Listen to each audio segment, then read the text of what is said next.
오늘 내드린 프린터 다시 한번 보도록 하겠습니다. 프린터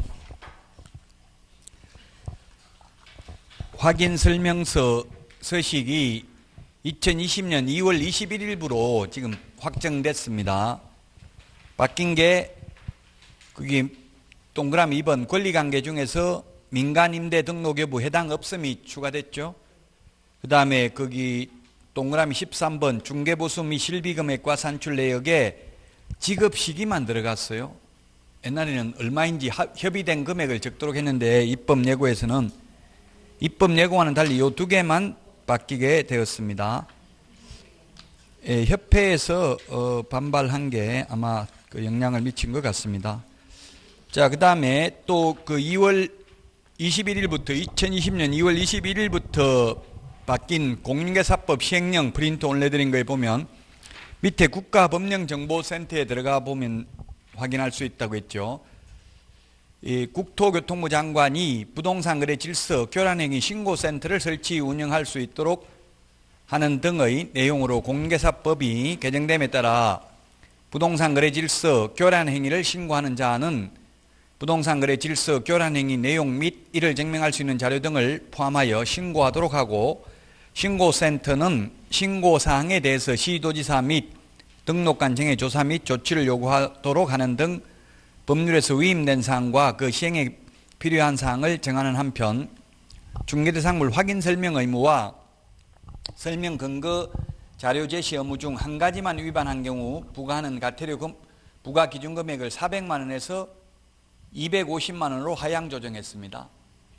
확인 설명도 안 하고 근거 자료 제시도 안 하면 500만 원이죠. 구체적 기준이. 그럼 둘 중에 하나를 안 하면 이때까지는 400만 원이라고 돼 있었어요. 그래서 협회에서 건의를 한 것 같아요. 왜 둘 중에 하나 안 하면 그럼 250 해야지, 논리적으로 보면. 이렇게 해서 250만 원으로 확정이 되었습니다.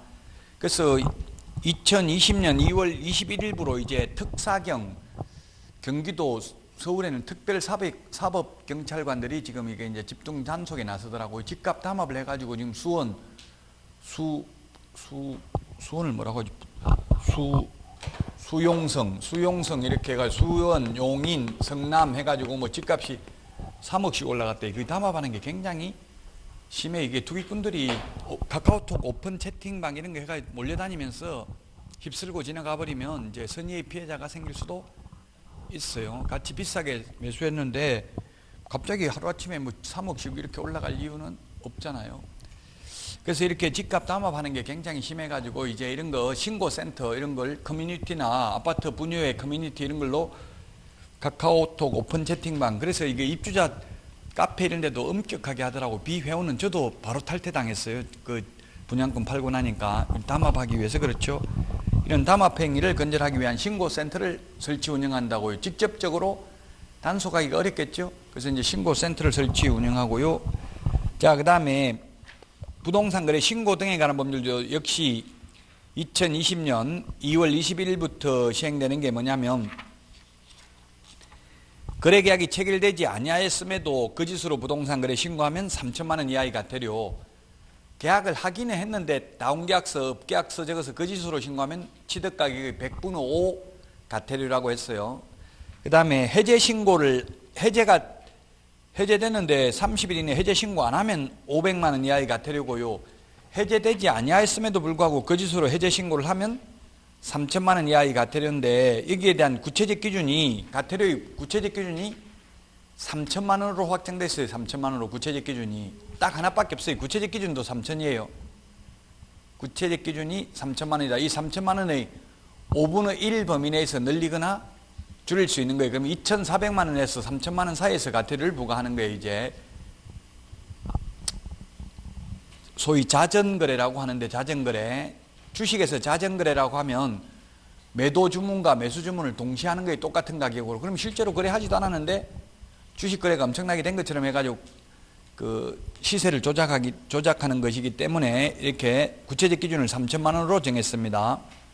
그리고 포상금은 신고 간청이 적발하기 전에 증거 자료를 제출하여 신고한 경우 등의 요건을 충족하면 신고 또는 고발 건별로 지급할 수 있도록 하는 등 법률에서 위임된 사항과 시행에 필요한 사항을 정하는 한편, 특히 맨 마지막에 외국인 등이 건축물의 신축, 증축, 재축, 개축 등으로 부동산을 취득한 경우에도 6월 이내에 신고하도록, 계약 이외의 원인에 해당되어서 6월 이내에 신고하도록 확정됐습니다. 이것은 제가 미리 말씀드렸죠. 우리 핵심 비교 정리 프린트에도 반영이 되어 있습니다. 자, 그래서 개정된 내용 프린터 2장 내드렸고요. 문제, OX 문제 하나, 그 다음에 기출문제, 작년 기출문제, 이것은 여러분들이 풀어보시면 되겠고요. 인터넷에 어떤 분은 왜 36번부터 40번까지만 문제 줍니까? 1번부터 35번까지는 어디 있습니까? 이렇게 묻는 분도 있는데 매주 5문제씩 내드리고 있습니다. 자, 그러면 오늘 내드린 프린터 또 주택임대차보호법하고 상가임대차보호법 비교한 프린터, 이번 달은 7주였기 때문에 요걸로 여기에서 민법에서도 민사특별법에서도 반드시 한 문제씩 출제되죠. 그래서 각각 2문제씩 나옵니다. 민법에 반드시 한 문제, 공인중개사법에 반드시 한 문제, 주택 상가는. 자, 먼저 적용 범위를 보겠습니다. 적용 범위. 주택은 주거용 건축물에 대해서 적용됩니다. 상가는 사업자 등록이 대상이 되는 상가 건물이면서 대통령령으로 정하는 보증금 이하 임대차만 적용됩니다. 자, 그러면 주택인지 상가인지는 실제 사용 용도를 기준으로 판단합니다. 우리 중개보수 계산할 때는 공부상 용도로 주택인지 주택 아닌지를 판단한다라고 했습니다. 자, 그러면 주거용 건물이라면 보증금과 상관없이 모두 적용됩니다. 상가는 환산보증금이 일정 금액 이하만 적용되죠. 상가는 서울에서 환산보증금이 9억 이하인 경우만 이 상가건물 임대차보호법이 원칙적으로 적용되는데, 주택은 모든 주택이 다 적용된다. 그럼 상가는 모든 상가가 아니라 사업자 등록이 되는 상가만 적용이 됩니다. 따라서 상가의 경우에는 어린이집이라든지 유치원이라든지, 그 다음에 주간 노인 노인 보호소 이런 거 있더라고요. 주인 어르신 돌봄 서비스, 어르신이라고 하고, 예, 그런 거는 사업자 등록의 대상이야. 왜냐하면 정부에서 그런 보조를 많이 해주기 때문에 유치원이라든지 어린이집 이런 거는 영리를 목적으로 하는 게 아닙니다. 완전히. 그렇기 때문에 지금 거의 유치원이나 어린이집 이런 데는 선생님들 월급도 정부에서 거의 다 대주죠. 애들 다 대주는 건 아니에요. 일부만 대줘요. 아, 조금 지금 선생님 하고 계세요, 어린이집? 선생님 하니까 모르지. 그 원장님을 해봐야 아는데 대주는지 안 대주는지는. 원장님 해봤어요? 아, 정부에서? 또 정부에서 그렇게 지켜서 들어오고 아마 그 원장님한테 또 주는 것도 있을 수도 있어요. 거의 다는 아니라도 거의, 예, 선생님도 주고 그 애들 먹는 거 이런 것도, 예, 준다고요. 그래서 저도 누구라고 말하면 또 조사 나올지도 모르니까 저도 제 아는 사람 보니까 그 슈퍼에 가서 자기 집에 먹는 것도 다 그걸로 다 하더라고. 어린이집에서 나오는 그 무슨 카드 같은 걸 해가지고 먹는 거 이런 걸 사는 거는 그래도 그나마 다 인정이 되겠죠. 근데 문제는 성인용품 사고 이런 거가 문제됐잖아요. 그런 건 애들이 쓰는 게 아니니까. 원장님 집에 먹는 것도 다 카드로 끊는 거 봐서 제 친척 중에도 한 사람이 있었거든요. 예. 어쨌든 그건 그래서 완전 영리를 목적으로 하는 건 아니니까 이게 사업자 등록의 대상이 아니고 고유번호증이라는 게 있어요. 어린이집이라든지 유치원이라든지 노인 주간 보호센터 이런 거는 상가금 임대차보호법은 적용되지 않습니다. 자, 그 다음에 적용 제외가 있는데, 적용 제외는 일시 사용을 위한 임대차인 경우는 주택, 상가 모두 적용이 안 됩니다. 일시 사용을 위한 임대차는 모두 적용이 안 됩니다. 그래서 주택 같은 거 보면은 중국 동포들을 계약할 때 저는 어떻게 했냐면은 임대차 계약서라고 적지 않고 일시 사용 임대차 이렇게 적어요. 일시 사용 임대차. 일시 사용 임대차 이렇게 해가지고 3개월을 적어요. 제가 옛날 중개업할 때 3개월 이렇게 적으면 중국 동포들 대상으로. 왜냐면 이거는 이분들은 보증금도 없어요. 그냥 월세만, 경기도에서 월세만 40만 원이에요. 그러면 한 달 월세, 원래는 월세가 후불로 내요. 수도권에서는 후불로 받는데 이게 보증금이 없는 경우는 선불로 받을 수밖에 없잖아요. 선불로 받고 또 한 달 거 예치금을 내요. 40만 원. 그리고 중개보수 11만 원 내요. 그러면 91만 원 내면 거의 일주일 안에 입주를 해요. 중국에서 오자마자 바로 들어가니까 거의 바로 오늘 입주한다는 사람도 있어요. 오자마자. 이렇게 들어가요. 그럼 주인들이 한 30만 원 정도 줘요. 중개보수를. 원래 법정보수는 10만 원 정도밖에 안 되는데 주인이 20만 원 더 줘요. 근데 처음에는 저도 중개할 때 무서워서 더 받았다 괜히 잘못하면 감옥 갈지도 모른다 생각하고 못 받았는데 자꾸 주는 걸 안 받으니까 옆에 개업공개사가 왕따 시키는 거예요. 저 인간 때문에 우리까지 못 받겠다 이래서 할 수 없이 저도 받아보니까 금방 또 익숙해지더라고요. 예, 받았는데도 한 번도 처벌받거나 그런 사례는 없어요. 만약 누가 민원 제기하면 즉각 돌려주면 거의 웬만하면 20만 원 더 받았다고 감옥은 안 가요.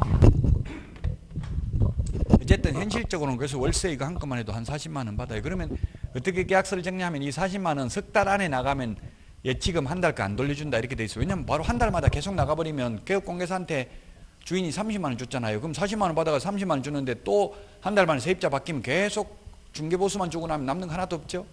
그러니까 석 달 안에 나가면 이게 예치금 40만 원 받아놓은 거 안 돌려준다 이렇게 계약서에 써요. 특이하게. 그리고 뭐 나중에 고장낸 거 있으면 이 40만 원 예치된 거 가지고 다 고친다 이런 것도 돼 있어요. 그 석 달 만약에 석 달 지나도 월세도 안 내고 안 나가면 거기에 있는 집 모두 다 주인이 치우고 다른 사람한테 세를 놓더라도 하등 이의를 제기하지 않는다 이런 것도 특약을 적어요. 그 특약은 효력이 있어요 없어요? 효력은 없죠. 강행법규 위반으로. 자력구제는 할 수가 없어요. 우리나라에서는 무조건 원칙은 하려면 명도소송 해가지고 성소 판결문 받아가지고 집행관을 통해서 강제 집행해야 돼요. 근데 현실적으로는 그렇게 하면 1년 걸려요. 강제 집행하는데. 그러니까 현실적으로 주인이 그냥 짐 다 치워버리고 새 놔버려요. 그럼 10명 중에 9명은 아무 말 안 해요. 한 명 정도 소송할 수도 있어요. 그 소송해가지고 대법원에서 벌금 500만 원 확정된 사례 있어요. 업무방해죄로. 예를 들면 상가, 가게가 월세를 안 낸 거예요. 그 주인이 간판 떼버리고 그냥 셔터 내려버렸어요. 장사 못하게. 그래서 업무방해죄로 벌금 500만 원 선고받았는데 그래도 그러니까 세입자 장사 못하니까 나갈 수밖에 없잖아요. 그게 더 내보내기는 빨라요. 빠르기는. 시험에 나오면 그렇게 하면 안 되지만 현실은 그렇게 할 수밖에 없다는 이야기예요. 시험에 나오면 명도소송 해가지고 승소 판결문 받아서 집행관을 통해서 강제 집행을 해야 됩니다. 어쨌든 이런 일시사용을 위한 임대차는 주택임대차보호법 최단기 존속기간 2년 적용 안 받는다는 이야기입니다. 주로 천안 같은 데 보니까 학생들 위주로 하는 게 연세로 받더라고. 1년에 한 번 받더라고. 연세. 1년 계약하고 연세. 1년에 한 번 세 받는다고요. 500만 원 이렇게 일시불로 다 받아요.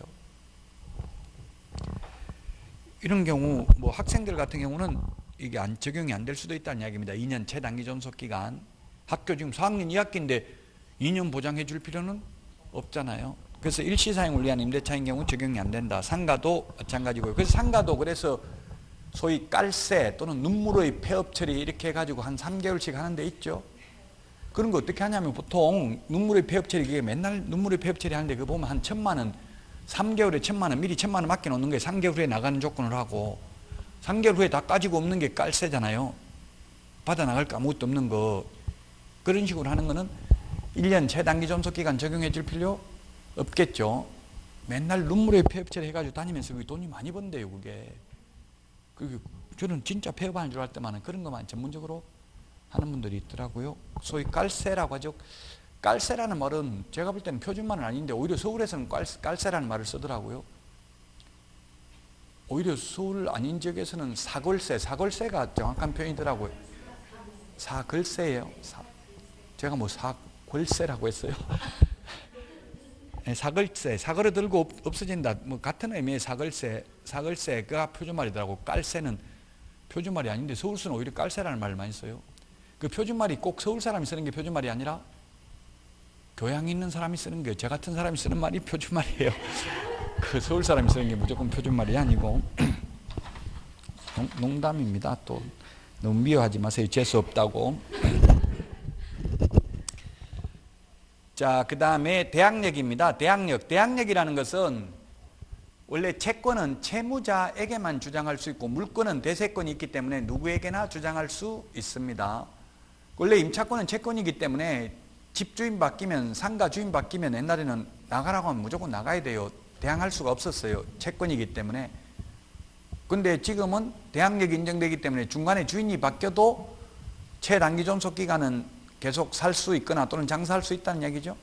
대항력이 있으면. 그 대항력을 갖추는 게 주택임대차보호법에서는 인도가 이사입니다. 이사하고 전입신고, 주민등록 또는 전입신고 같은 말입니다.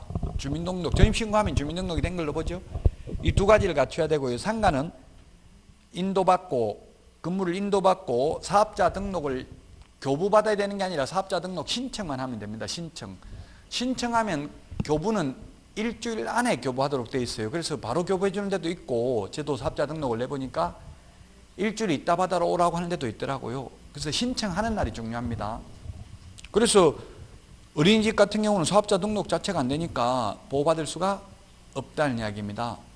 어린이집이나 유치원 같은 경우는.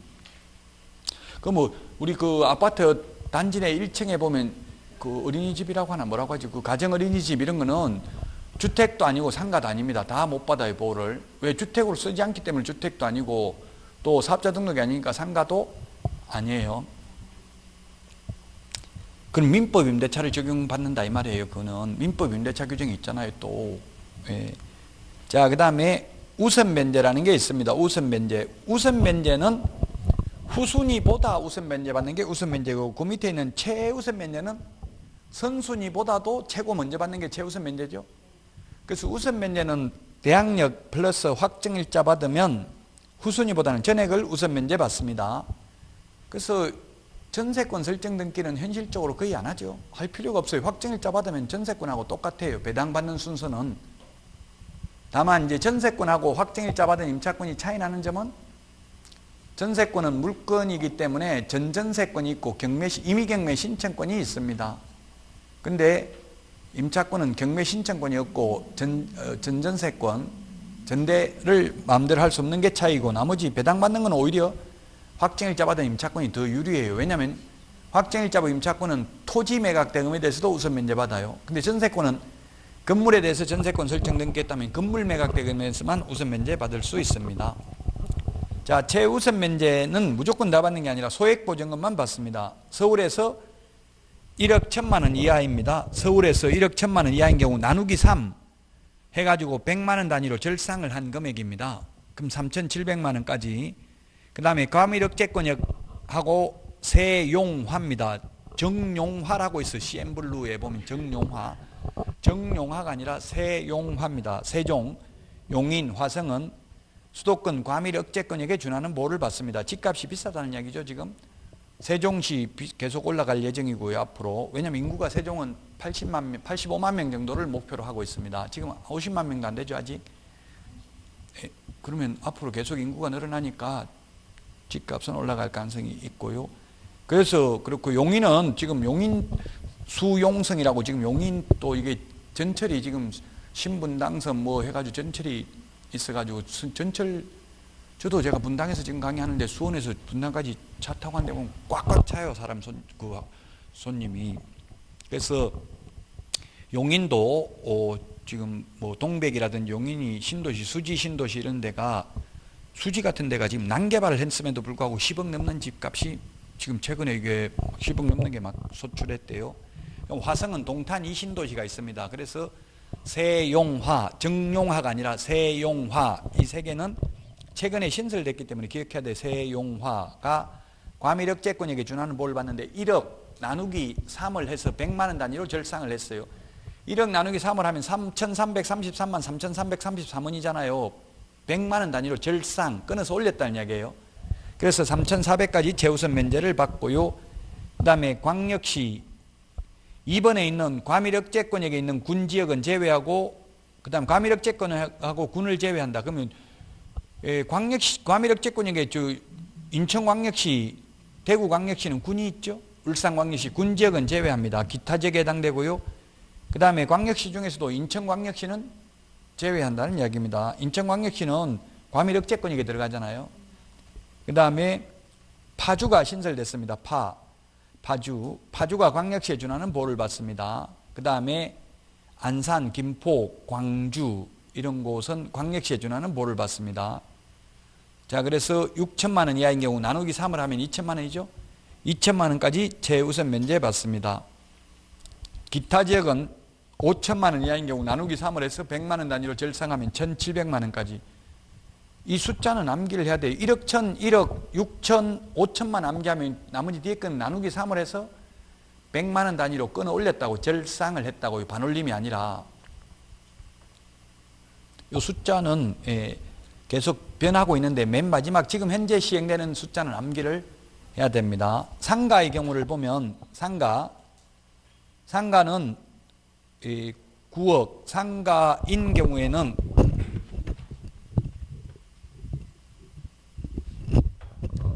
상가는 서울인 경우에는 환산보증금이 9억입니다. 9억 이하인 경우 우선 면제를 받습니다. 그 다음에 과밀억제권역은 얼마입니까? 과밀억제권역은 6억 9천. 그 다음에 광역시는 6구는 54죠. 6구 54. 6구는 54, 5억 4천. 그 다음에 그 밖의 지역 기타는 3억 7천. 기타는 3억 7천입니다. 3억 7천. 6구 54 이렇게 기억을 하고요. 기타 3억 7천입니다. 3억 7천인 경우 후순위보다 우선 면제 받을 수 있는 금액입니다. 이 금액을 초과하면 확정일자 받아도 우선 면제 못 받습니다. 그 다음에 최우선 면제 받는 금액은 달라요. 최우선 면제 받는 금액은 얼마입니까? 서울인 경우 최우선 면제 받는 금액은 6,500만 원. 6,500만 원 이하인 경우 나누기 3을 해서 100만 원 단위로 절상을 하면 얼마입니까? 2,200만 원까지 최우선 면제를 받고요. 과밀억제권역은 5,500만 원 나누기 3을 하면은 1,900만 원까지 100만 원 단위로 절상.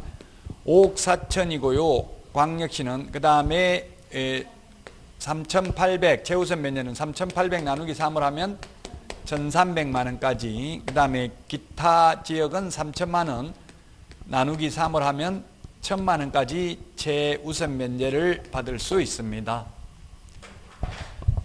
자, 그 다음에 수도권 중 과밀억제권역뿐만 아니라 상가의 경우 부산광역시도 과밀억제권역에 준하는 보호를 받습니다. 주택의 경우 부산광역시는 그냥 광역시에 관한 보호를 받죠. 상가는 부산광역시도 과밀억제권역에 준하는 보호를 받습니다. 또 주택과는 달리 세파, 세종, 파주, 화성이 과밀억제권역에 준하는 보호를 받는 게 아니라 광역시에 준하는 보호를 받습니다. 그 다음에 기타 지역이 있습니다. 자, 그러면 문제를 하나 내보겠습니다. 문제 상가입니다. 상가가 되겠고요. 상가가 되겠고 서울에 있습니다. 서울에 보증금이 6천만 원, 월세가 50만 원. 이런 경우 최우선 면제, 우선 면제 얼마 받는지 말해보세요. 최우선 면제, 우선 면제 서울입니다. 최우선 면제 얼마 받는지, 우선 면제 얼마 받는지. 답은 최우선 면제는 한 푼도 못 받습니다. 상가입니다. 상가 서울입니다. 예, 상가는 최우선 면제 받으려면 환산보증금이 6,500이어야 됩니다. 환산보증금이. 이 6,500, 9억은 환산보증금입니다. 환산보증금은 보증금 더하기 월세 곱하기 100을 한 금액을 환산보증금이라고 합니다. 이 최우선 면제 받는 금액, 요건 보증금 범위 내에서 받습니다. 그래서 이런 경우에는 환산보증금이 1억 천입니다. 1억 천. 월세 곱하기 100을 하면 환산보증금 1억 천이라고요. 월세를 전세로 환산하면 월세 곱하기 100이니까 1억 천이니까 최우선 면제는 한 푼도 받을 수 없습니다. 그러나 우선 면제는 1억 천을 받는 게 아니라 보증금 범위 내에서만 받았기 때문에 6천만 원만 우선 면제 받습니다.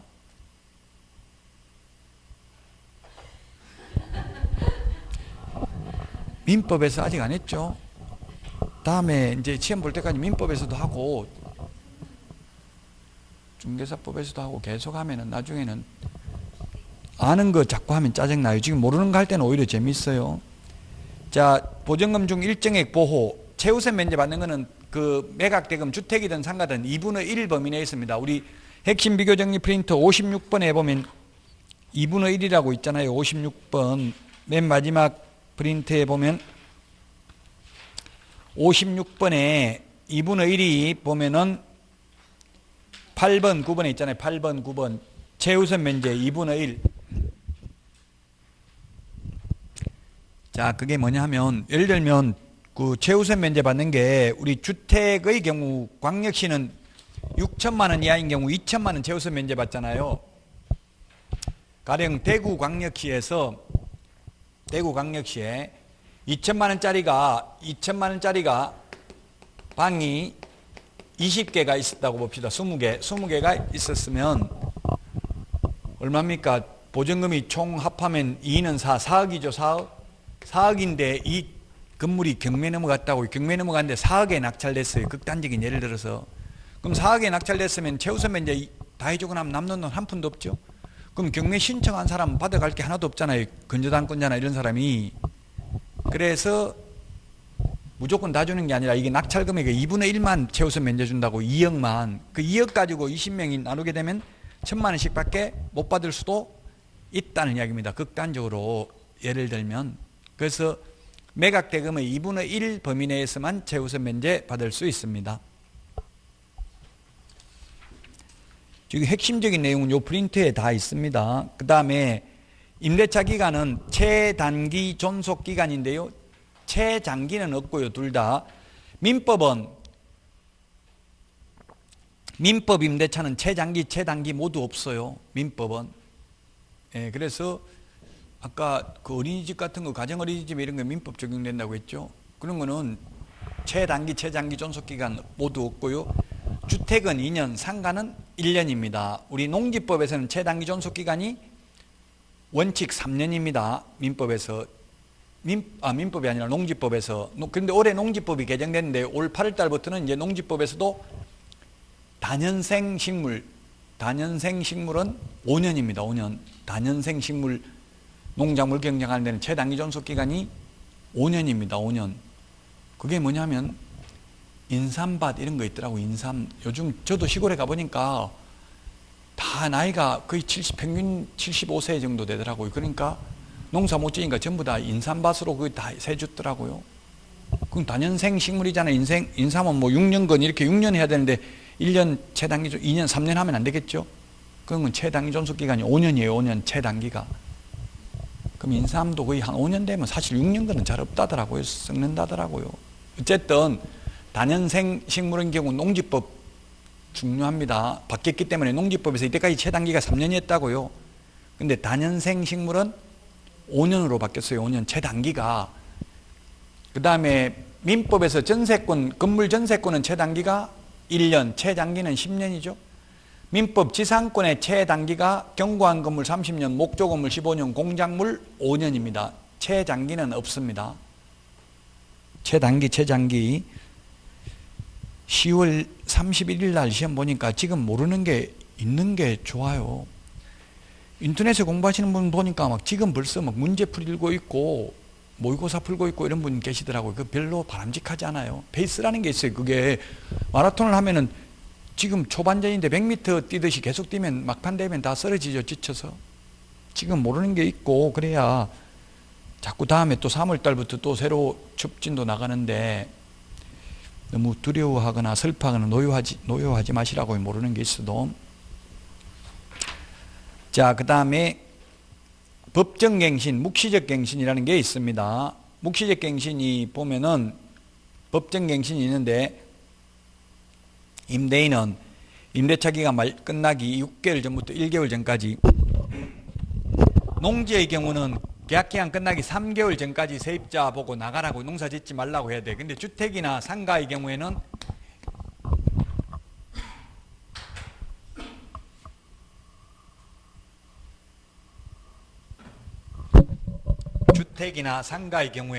임대인은, 집주인의 경우에는 계약기간 끝나기 6개월 전부터 1개월 사이에, 즉 5개월 동안 세입자 보고 이제 그만 살고 나가라, 장사 그만하고 나가라고 해야 돼요. 가만히 있으면 묵시적 갱신, 법정 갱신 자동 연장된다고. 자동 연장.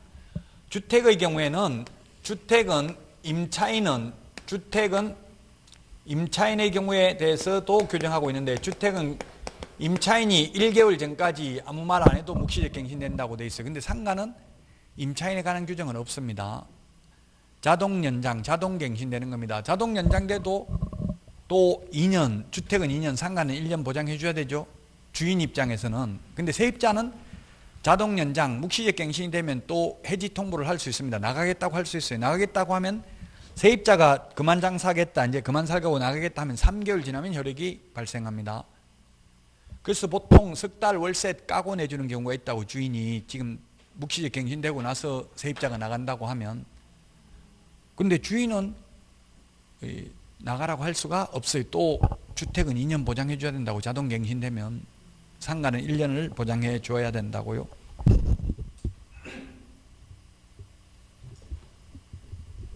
자, 그 다음에 차임 등의 정감 청구입니다.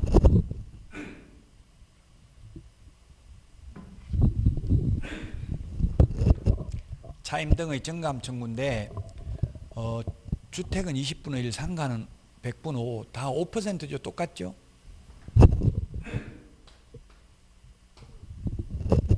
자, 2년 계약 체결해 놓고 1년 지났는데 5% 올려달라 할 수 있어요, 없어요? 주택, 상가. 처음에 2년 계약 체결했다고요.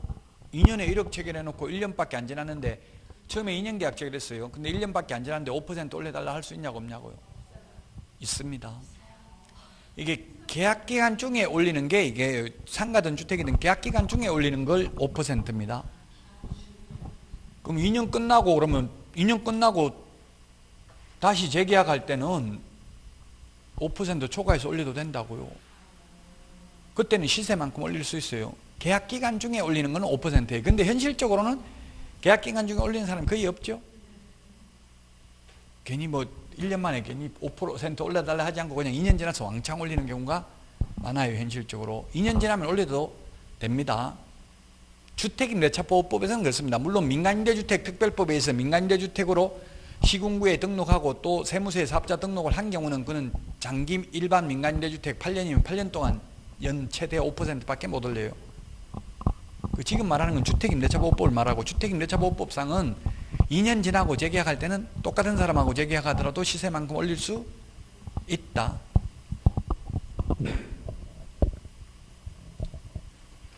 상가도 마찬가지입니다. 상가는 10년 동안 5%밖에 못 올려요. 근데 단 상가는 이 환산보증금이 서울에서 6억, 과밀억제권역 6억 9천, 광역시 5억 4천 초과하면 이 5%밖에 못 올린다는 규정을 적용하지 않아요. 시세만큼 올려도 된다고. 금액이 큰 거는 상가의 경우는 1년 지날 때마다.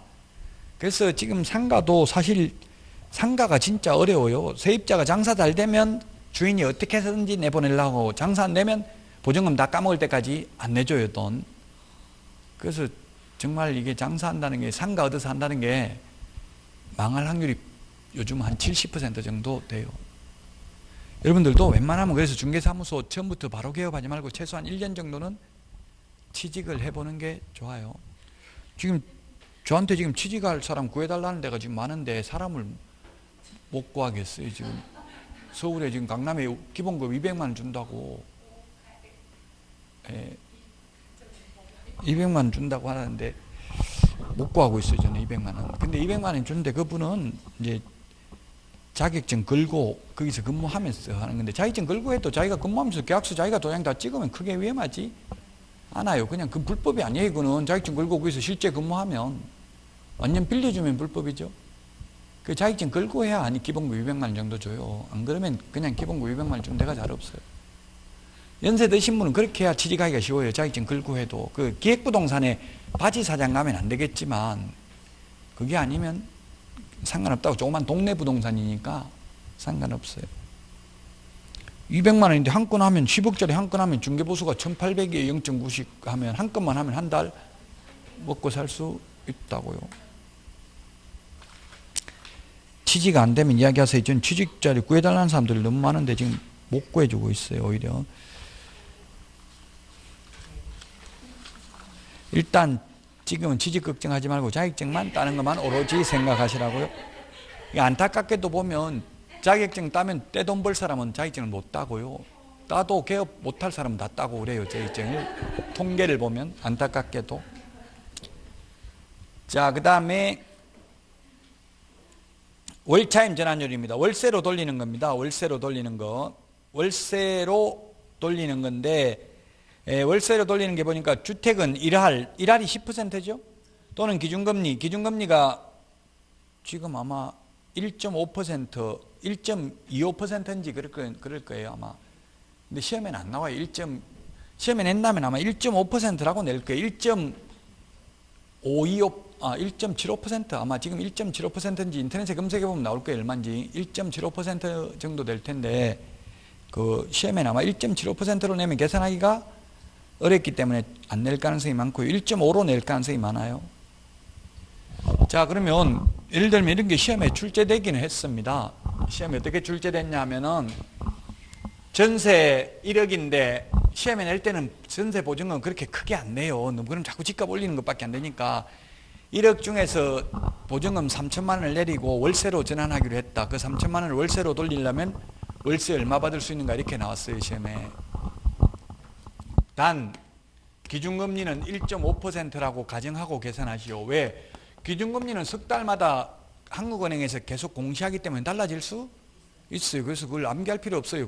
지금 얼마예요? 인터넷에 한번 검색해 보세요. 지금 현재 얼마인지 기준금리가. 그럼 1.5%면 얼마예요? 3천만 원을 월세로 돌리려면은 월세 곱하기 1.5% 더하기 얼마라고 되어 있어요? 3.5% 이거 하고 1할 중에서 낮은 비율을 초과할 수 없죠? 그럼 5%잖아요. 5%, 5, 3, 15 얼마라는 얘기예요? 그러면 3천만 원에 5%를 곱하면 연 1,500만 원, 연 1,500만 원. 1년에 1,500만 원이에요. 1년에 1,500만 원이면 나누기 12달 하면 한 달에 답이 12만 5천 원이었어요. 12만 5천 원.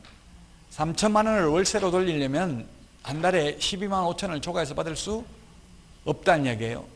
연이니까 연 15만 원, 12만 5천 원 이렇게 나와서 15만 원이 아니고 12달 하니까 연 5%니까요. 지금 얼마예요, 기준금리? 1.25? 내렸나 보네요. 1.5도 아니고 오히려. 지금 기준금리가 내리니까 저금리 기조니까 이게 이제 투기꾼들이 자꾸 부동산에 유동자금이 많다 보니까 토지 이런 거 보상받은 사람이 백억씩 가지고 있는 이런 분들이 많으니까 그런 분들은 자꾸 올린다고 부동산 올려놓고 빨리 자기 거 샀다가 팔고 이렇게 하려고.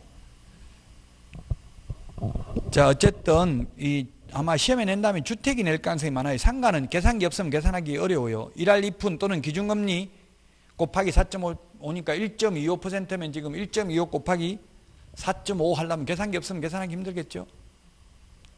어쨌든 계산 공식 정도만 기억하면 되겠습니다. 상가는 실제 계산기 가지고 계산할 수 있도록 문제 잘 안 냅니다.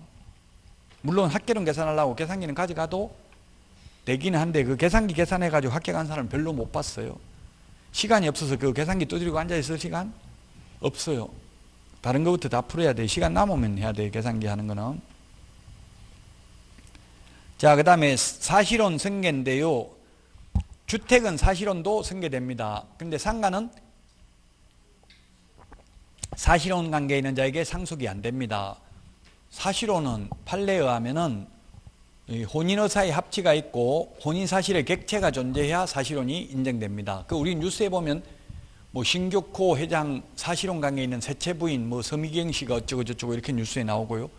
또 최태원 회장 사실혼 관계에 있는 지금 분하고 살고 있잖아요. 사실혼 관계라는데 사실혼 관계가 아니고 두 분 다 법적으로는 불륜이에요.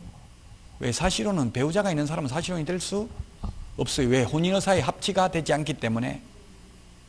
그러니까 그 사실혼 관계에 있는 분, 실제 그 살고 있는 분이 실제 그런 일이 있었어요. 어떤 일이 있었냐면 제주도에서 해양경찰인 남자와 그 다음에 유부녀인 여자분이 두 분이 가출해가 둘이 살림 차리고 3살 된 애 키우면서 살고 있었어요. 근데 이 해양경찰 남자가 돌아가셨어요. 그럼 유족연금이 누구한테 나오냐 이 말이에요. 아직까지 서류상 부인으로 돼 있는 사람한테 나오냐 아니면 이게 같이 살고 애 놓고 살고 있는 사람한테 나오냐. 누구한테 나와요?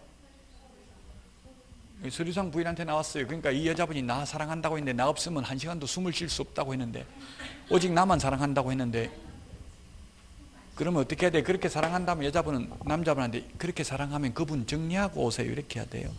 서류 정리 안 돼 있으면 이거는 사실혼이 아니고 불륜일 뿐이에요. 유족 사실혼이면 전부 유족연금이라든지 국민연금이라든지 공무원연금 이런 거 군인연금 다 받을 수 있어요. 사실혼 관계 있는 자는 사실혼이면. 근데 사실혼이 아니란 이야기 배우자가 있으면 자 그래도 주택은 사실혼은 보호돼요. 주택만 사실혼에 상속이 되고 상가는 상속이 안 돼요. 자 그러면 주택 임차인이 있고요. 주택 임차인이 있고 사실혼 관계에 있는 배우자가 있습니다. 두 사람만 살다가 이 임차인이 사망하면 모두 상속이 된다고요. 100% 상속이 된다. 근데 문제는 2촌 이내의 친족, 2촌 이내의 상속인이 있는 경우입니다. 2촌 이내의 상속인이 한 집에 같이 살고 있다가 이 임차인이 사망하면 한 푼도 이게 사실혼인에는 한 푼도 상속이 안 되고 상속인에게만 100% 상속이 됩니다. 한 집에서 가정 공동 생활을 한 경우에는. 근데 이 노부모 어머니가 이 임차인 남자분의 어머니가 있다고 한다면 이게 부모하고는 1촌이죠. 1촌. 부모 자식 간으로 태어날 확률은 8천급의 인연이 있어야 되고 부부로 태어날 확률은 7천급의 인연이 있어야 되더라고요. 불교에서 1급은 천지 창조되고 다시 새로 창조될 때까지 기간이 1급입니다. 그 부부로 사는 게 거의 7천급의 인연이 있는 거라고. 자식은 더 왼수의 8천급이더라고. 자식하고는. 부모 자식은 완전히 원수 갚으려고 태어난 거의 부모 자식이죠.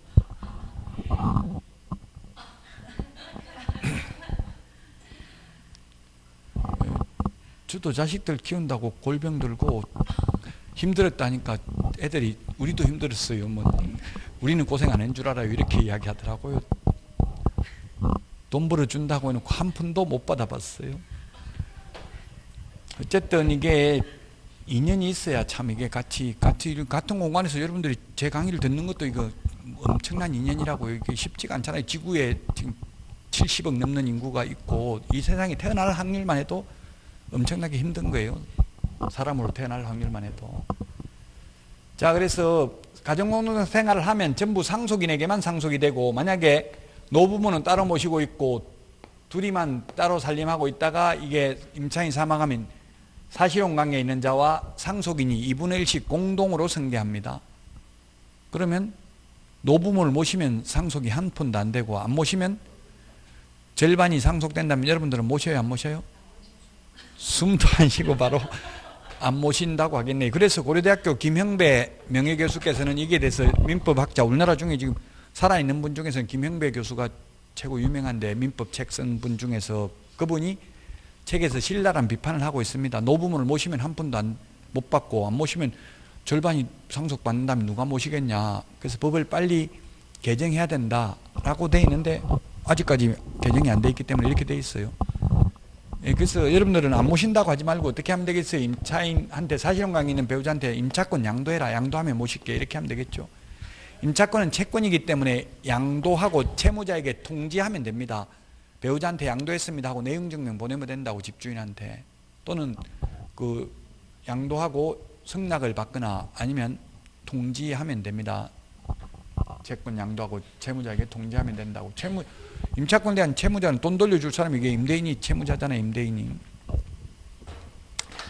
다만 상속이 되는데 다만 임차인이 사망한 날로부터 1개월 이내에 반대 의사 표시를 한 경우에는 그러하지 아니하다.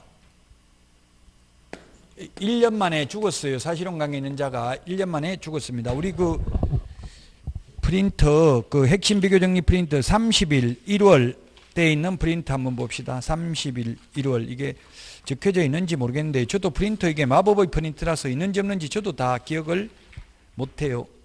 거기에 1개월 30일이 몇 번에 있어요. 1개월 30일이 프린터 45번에 보니까 있네요. 45번에 보니까 15번에 있네요. 주임법이 주택임대차보호법입니다. 임차권 승계폭이라고 돼 있죠.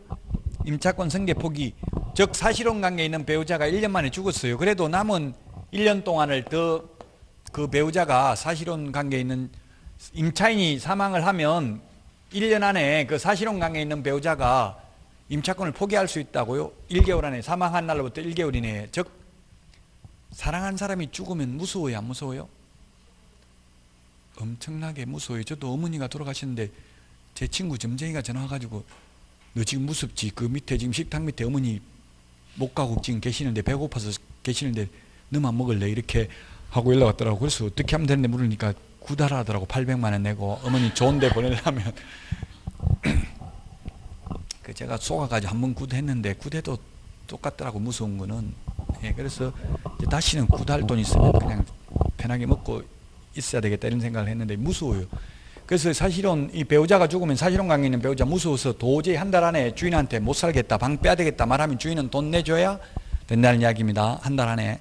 사랑하는 사람 죽으면 무섭죠. 예, 그래서 1개월 이내에 반대 의사 표시를 하면 그러하지 아니하다 이렇게 돼 있어요. 주인한테 방 빼야 되겠다, 도저히 무서워서 못 살겠다, 한 달 안에 이야기하면 내줘야 된다고 주인이 돈을. 그 1개월이라는 거 표시되어 있습니다. 근데 상가는 사실혼 관계에 있는 자에게 상속이 안 됩니다. 주택은 누구나 집은 있어야 되나 의식주를 해결하려면 상가는 먹고 살만하니까 뭐 월세든 전세든 얻어가지고 하는 거죠. 돈 전혀 없으면 노가다 해야지 그 상가 얻어가지고 장사할 힘이 없을 수도 있잖아요. 그래서 상가는 먹고 살만하니까 사실혼 관계에 있는 자에 대해서 상속이 안 됩니다. 민법에서도 사실혼 관계에 있는 자에 대해서 상속되지 않습니다. 민법에서도. 자, 그 다음에 그 임차권 등기 명령 둘 다 가능한데요. 원래 등기라는 것은 등기 권리자와 등기 의무자가 같이 합의가 돼야 등기가 가능한 거죠. 같이 가야 되죠. 근데 임차권 등기 명령은 예를 들면 주택이든 상가든 다 마찬가지인데요. 주택의 경우 계약기간이 끝났는데도 주인이 돈을 안 돌려주는 경우 임차인이 명령에 의해서, 즉 재판상 등기입니다. 혼자 가서 등기할 수 있어요. 혼자 가서 등기를 할 수 있고, 등기를 하게 되면 대항력과 우선 면제권을 취득하게 되고 이미 취득하고 있던 사람은 존속하게 됩니다. 그래서 주인이 돈 안 내주면 반드시 등기하고 이사를 가야지. 그냥 저도 이런 일이 있었어요. 새를 살다가 제가 아파트를 분양받았어요. 그럼 입주를 해야 되는데 주인 돈을 안 내주는 거에 딱 맞춰서 돈 안 내주잖아요. 그럼 이사 나갈 때 등기해놓고 가야지. 그냥 가버리면 대항력을 상실하고, 대항력 상실해버리면 그 집을 다른 사람한테 팔거나 이렇게 해버리면 그 새로운 주인한테는 돈 내달라 할 수도 없죠. 그래서 등기해 놓는 게 좋습니다. 임차권 등기 명령. 그 비용을 임대인에게 청구할 수 있습니다. 임차권 등기 명령에 소요되는 비용을 임대인한테 청구할 수도 있습니다. 그 다음에 명령에 의한 등기를 해놓고 나중에 돈 내달라고 하니까 주인이 등기 말소해주면 돈 내줄게 이렇게 동시행 항변권을 주장할 수 없다. 즉 선의행을 해야 된다. 주인이 돈부터 내주고 등기 말소해달라고 해야 된다는 게 판례예요. 원래는 보통은 쌍무계약은 동시행이죠. 근데 왜냐하면 한번 전과가 있잖아요. 돈 안 내줘가지고 등기했는데 또 돈 내달라고 하니까 등기 말소해주면 돈 내줄게 이렇게 하면 또 말소하는 순간 돈 안 내주면 골치 아프잖아요. 그러니까 돈부터 내주고 말소해달라고 해야 된다. 선의행을 해야 된다. 판례가. 임차권 등기 명령은 주택이든 상가든 모두 다 가능합니다. 그 다음에 주택임대차 분쟁조정위원회, 상가금임대차 분쟁조정위원회라는 게 생겼고요. 여러분들도 주택 상가에 대해서 분쟁이 있으면 이게 분쟁조정위원회, 이게 대한법률구조공단에 설치되어 있거든요. 대한법률구조공단에 전화하면은 상담받을 수 있습니다. 주택의 경우 2기의 차임액을 연체하면, 상가의 경우 3기의 차임액에 이르도록 차임을 연체하면 계약을 해지할 수 있습니다. 우리 3기, 2기가 우리 프린터 거기에 30번에 보면 있습니다. 30번.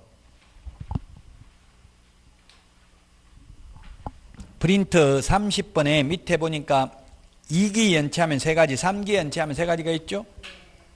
2기는 민법임대차 해지할 수 있고, 주택임대차 해지할 수 있고, 주택임대차 법정갱신 적용되지 않습니다.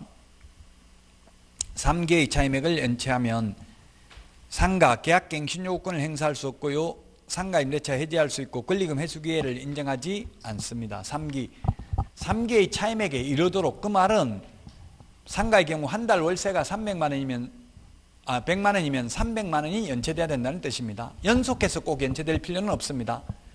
예를 들면 한 달 월세가 100만 원인데 장사가 안 돼서 이달은 50만 원밖에 못 주겠습니다. 이렇게 하면 6개월 연체돼야 되겠죠. 50만 원씩 연체시켰으면 차임액에 이르도록 석 달 월세액에 해당되도록 연체된 적이 있는 경우입니다. 그 2기, 3기 우리 핵심 비교정리 프린터 마법의 프린터 여기에 보면 없는 게 없습니다. 자, 그 다음에 소액사건 심판법인데 3천만 원 이하인 경우는 우리 소액사건은 빨리 재판을 하죠. 그래서 소액사건 심판법을 적용한다. 빨리 재판을 끝낼 수 있다. 그 다음에 임대차 정보 제공 요청 이해관계에 있는 경우 동주민센터 상가의 경우 세무서에 임대차 정보 제공을 요청할 수 있다. 확정일자 받은 날 언제이냐, 선순위 세입자 이런 걸 물어볼 수 있다는 이야기입니다. 이해관계인만 가능합니다. 근데 개업공개사는 이해관계인이 아닙니다. 그래서 요청할 수 없습니다. 자, 그래서 455페이지 지금 이번 시간에 한 게 책에 있는 걸 다 사실상 정리를 했습니다. 주택임대차보호법하고 그 다음에 상가 건물임대차보호법까지 다 했습니다. 계략적이고 핵심적인 내용만 다 했습니다. 아마 또 민법에서 하게 될 겁니다. 그래서 490페이지까지 했습니다. 490페이지까지. 주택하고 상가 두 개 비교하는 게 490페이지까지 했고요. 그 다음에 491페이지에 보면 공법상 이용제한 거래 규제입니다. 공법상 이용제한은 이걸 다 확인할 수는 없고요. 공법상 이용제한이 350개의 용도 지역 지구 구역이 있습니다. 그건 토지 이용계획 확인서를 통해서 확인합니다. 491페이지 맨 밑에 토지 이용계획 확인서를 통해서 확인한다고 되어 있습니다. 그런데 이 토지 이용계획 확인서에 492페이지 동그라미 2번 불가능한 것도 있습니다. 불가능한 것도 있다. 접도구역, 그 다음에 학교 환경위생정화구역, 절도보호지구 이런 거는 안 나타납니다. 시험에 토지 이용계획 확인서를 통해서 모든 용도 지역 지구 구역을 모두 확인할 수 있다. X입니다. 약 350개 중에서 10개 정도는 확인할 수 없습니다. 학교 환경위생정화구역 이런 경우는 그 시도 교육청 홈페이지에 가서 확인해야 됩니다. 자, 여기까지 하고 495페이지 이제 마지막 시간입니다. 이달의 마지막이죠. 경공매 한 문제, 매수 신청 내리에서 한 문제 나오는데 어려워요. 이게 경공매는 어려운 부분인데 쉬었다가 495페이지부터 이제 끝까지 하도록 하겠습니다.